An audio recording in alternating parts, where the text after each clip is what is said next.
আমাদের এখানে আজকে কোনো অভিযান ছিল না। আমরা আমাদের একজন ফরিদগঞ্জের সমন্বয়ককে নিয়ে এখানে এসেছিলাম। উনি রাস্তায় অসুস্থ হয়ে যাওয়ার কারণে আমরা ওনার চিকিৎসার জন্য এখানে নিয়ে আসছি। তখন হলো যে আমরা 110 নম্বর ওয়ার্ডে আমাদের সমন্বয়ক যিনি ছিলেন ওনাকে নিয়ে বসেছিলাম। তখন হঠাৎ করে আমরা নেশা জাতীয় যে গাঁজার যে স্মেলটা ছিল ওইটা আমরা পাওয়ার পরে আমি বাইর হওয়ার পরে আমি এই স্মেলটা খুব কড়াভাবে পেয়েছি।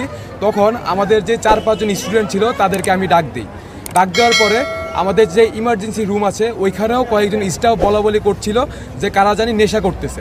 তখন আমি ইমার্জেন্সিতে না এসে আমরা হলো যে দোতলায় যাই। ওখানে দরজা খোলা ছিল, আমরা সকল কিছু সার্চ করি, কিন্তু 3 তলায় যাওয়া হয় নাই আমাদের। তারপরে আমরা নিচে আসি যে সবগুলি গেট যাতে খুলে দেয় আমাদেরকে, আমরা সার্চ করতে চাই। ওনারা বললো যে কারা নেশা করতেছে এটা ওনাদের দেখার বিষয় না। দেন আমরা ওনাদেরকে যখন চাপ দেই, ওনাদের সাথে রাগ হই, তখন ওনারা বলে যে 3 তলায় যাওয়ার জন্য। ওইখানে হলো যে পরিচালক যিনি আছে ওনার সাথে কথা বললে আমরা এই সকল বিষয়ে চাবিগুলি পাবো এবং ভিডিও ফুটেজগুলি দেখতে পারবো সিসিটিভি ক্যামেরা। তখন আমরা 3 তলায় যাওয়ার পরে একজন নার্স বলে যে আমরা আবার জরুরি বিভাগে আসার জন্য। আমরা একবার 3 তলায় যাই, একবার নিচতলায় আসি।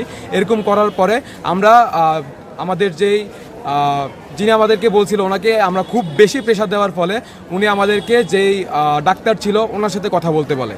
ওনাকে আমরা যখন এই কথাটা বলি উনি বললো যে এটা ওনার দেখার বিষয় না। তাহলে এটা দেখার বিষয় কার?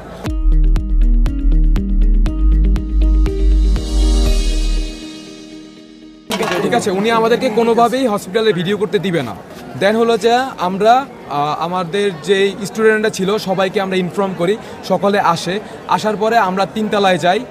যেই স্টাফ ছিল ওনাকে সাথে করে নিয়ে আমরা জোর করে আমরা 3 তলার গেট খুলে ওখান থেকে আমরা হলো যে মদের বোতল পাই। যে ওয়াশরুম আছে ওয়াশরুমের উপরে আরেকটা রুম ছিল অনেক বড়, ভেন্টিলেটর ছিল, ওইখান থেকে আমরা মদের বোতল পাই। তারপরে আমরা ছাদের যেই রুম থাকে ওই কর্নারের পশ্চিম পাশে ওই রুম থেকে আমরা ইয়াবার জিনিসপত্র পাই। ইয়াবা যা সেবন করছে সেই জিনিসপত্রগুলি পাই। এবং শিশু ওয়ার্ডের যেই ভবনটা আছে এই ভবনের একবারে উপরে আমরা গাঁজা সরঞ্জাম পাই এবং একবারে আস্ত গাঁজা পাই।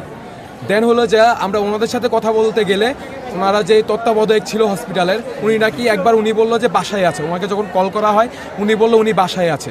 যখন আমরা এই ব্যাপারে কথা বলতে যাই উনি বললো উনি ঢাকা আছে, উনি এখন আসতে পারবে না, আগামীকাল সকাল 8টায় আমরা যেন আসি। দেন হলো যা পরিচালক যে আছেন ওনাকে আমরা কল করি, উনি হলো যে 10 মিনিটের মধ্যে আসার পরে এই সকল জিনিসগুলো ওনাকে অভিহিত করা হয়। দেন হলো যে সাংবাদিক এবং সেনাবাহিনীকে কল করে এই সকল কিছু সেনাবাহিনীর হাতে হস্তান্তর করা হয়। আসলে এটা হচ্ছে হসপিটাল, আমাদের একটা আস্থার জায়গা, চিকিৎসা পাবো, এখানে আমরা মাদক সেবন করব এই জিনিস তো কখনো আশা করি নেই। তাছাড়া আমরা পুরো হসপিটাল ভিজিটিং করি, রুগীদের কাছ থেকে অনেক সমস্যা জানতে পারি।